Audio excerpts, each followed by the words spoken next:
ஹாங்காங்கில் இருந்து டெல்லிக்கு பறந்து வந்த விமானத்தில் DRI சோதனை. ஆபரேஷனில் சிக்கிய பிளாக் கோல்ட். சுமார் 10 கோடி மதிப்பிலான தங்கத்தை எலக்ட்ரிக் மீட்டர் பாக்ஸ் ரூபத்தில் கடத்தி வந்தது கண்டுபிடிப்பு.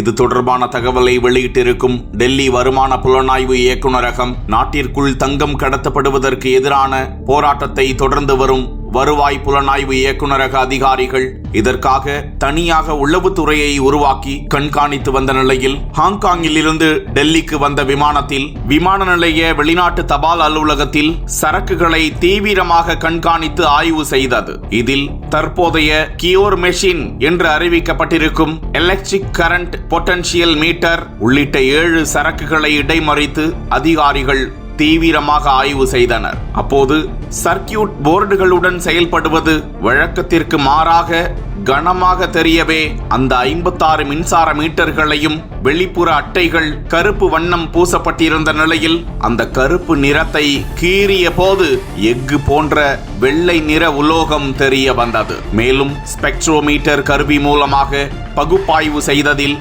தங்கம் மற்றும் வெள்ளி கலவையால் ஆனவை என்பது உறுதிப்படுத்தப்பட்டது.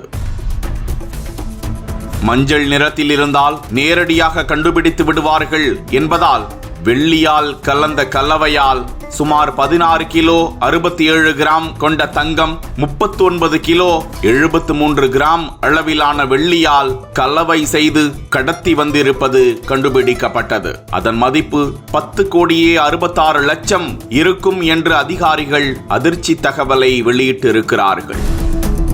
இந்த தங்க கடத்தலில் நேர்த்தியான ஒரு கூட்டமைப்பு இருப்பதாகவும் அது குறித்து தீவிர விசாரணை நடந்து வருவதாகவும் அதிகாரிகள் தகவலை வெளியிட்டிருக்கிறார்கள்.